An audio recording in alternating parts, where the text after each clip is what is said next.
పశ్చిమ గోదావరి జిల్లా private school bus తిరగబడి ఇద్దరు విద్యార్థులకు గాయాలు, ఆసుపత్రికి తరలింపు. పశ్చిమ గోదావరి జిల్లా అత్తిలి మండలం పాలి గ్రామం శివారు ప్రైవేట్ స్కూల్ బస్సు ప్రమాదవశాత్తు పంట చేలోకి బోల్తా పడింది. ఆ సమయంలో బస్సులో ప్రయాణిస్తున్న సుమారు 25 మంది విద్యార్థులు ఉన్నారు. వీరందరినీ స్థానికులు బస్సు నుండి బయటకు తీశారు. అందరూ సురక్షితంగా బయటపడ్డారు. వీరందరినీ ఇంటికి పంపించి వేశారు. విద్యార్థుల తల్లిదండ్రులు ఊపిరి పీల్చుకున్నారు. గాయపడిన విద్యార్థులను తణుకు ఎమ్మెల్యే ఆర్మిలి రాధాకృష్ణ పరామర్శించారు. ఈ బస్సు ప్రమాదంలో అందరూ సురక్షితంగా ఉండటం చాలా అదృష్టమన్నారు. ప్రైవేట్ స్కూల్ బస్ డ్రైవర్ల విషయంలో యాజమాన్యం బాధ్యత వహించాలన్నారు. డ్రైవర్లు సెల్ ఫోన్ తో మాట్లాడకుండా చర్యలు తీసుకోవాలన్నారు. ప్రమాదాలు జరగకుండా యాజమాన్యం అధికారులు బస్ డ్రైవర్లకు కౌన్సిలింగ్ ఇవ్వాలన్నారు.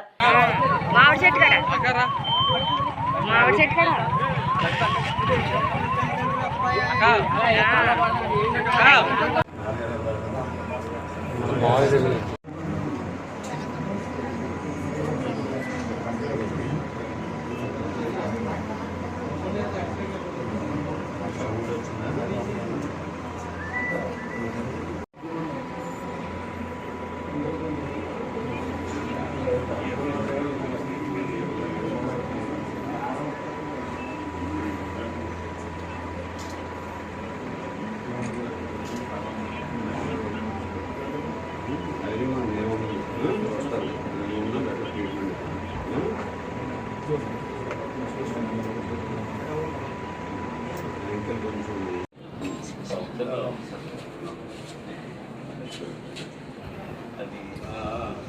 మళ్ళీ 1 వీక్ రాసింది, మళ్ళీ 1 వీక్ ప్రస్తుతానికి బోనింగ్ ఏం లేదు సార్.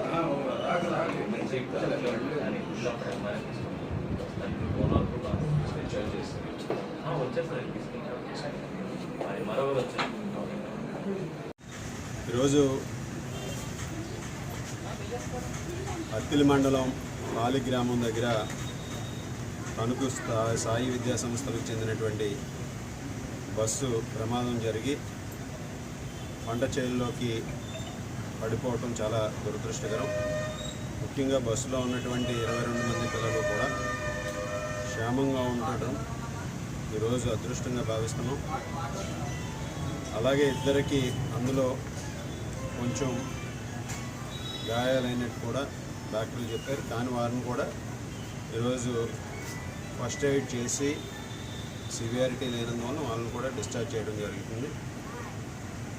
ఈ విధంగా మేము కోరేది ఒకటే, ఈరోజు ప్రైవేట్ బస్సులు కానీ స్కూల్ బస్సులు కానీ అందరూ కూడా డ్రైవర్లు అందరూ కూడా ముఖ్యంగా జాగ్రత్తగా ఉండాల్సినటువంటి పరిస్థితి ఉంది. ఈరోజు ఇటువంటి ప్రమాదం జరిగినప్పుడు ఈరోజు అదృష్టశాత్తు వారందరికీ కూడా ఎవరికి కూడా పెద్దగా ఏమీ జరగకపోవడం చాలా అదృష్టం.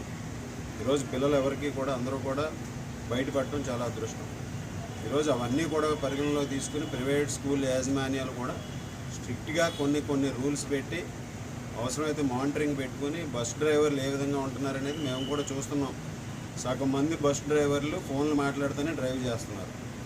సో అది ఈ విధంగా ఎటువంటి ప్రమాదాలు కారణాలు మొదటిది ఫోన్లు మాట్లాడటం. ఈరోజు దీని వెనుక ఏ విధంగా ఉందనేది కూడా వారు అన్నీ కూడా పరిశీలించి కఠినంగా వ్యవహరించే విధంగా కూడా ఉండాలి వీళ్ళకి బస్సు ప్రమాదం. అదేవిధంగా డిపార్ట్మెంట్ వైజ్ కూడా మేము అన్ని బస్సులు కూడా వాటి ఫిట్నెస్ కూడా వెరిఫై చేయించడం జరుగుతుంది.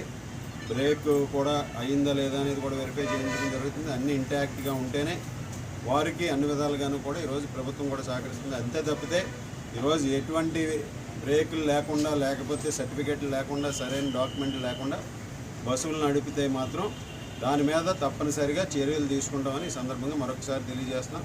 ప్రైవేట్ స్కూల్ యాజమాన్యాలు కూడా దీని మీద బాధ్యతగా తీసుకుని అందరికీ కూడా తెలియజేసి డ్రైవర్లను కూడా ఒక ఓరియంటేషన్ ప్రోగ్రామ్ కూడా ఇప్పుడు పెట్టుకుంటూ ఉండి రెగ్యులర్గా కూడా వారికి కూడా కౌన్సిలింగ్ చేస్తూ డ్రైవర్లు బస్సులు నడిపేటప్పుడు ఫోన్లు మాట్లాడకుండా చేస్తే మొదటగా ఇటువంటి ప్రమాదాలు అవాయిడ్ అవ్వడానికి అవకాశం ఉంటుంది.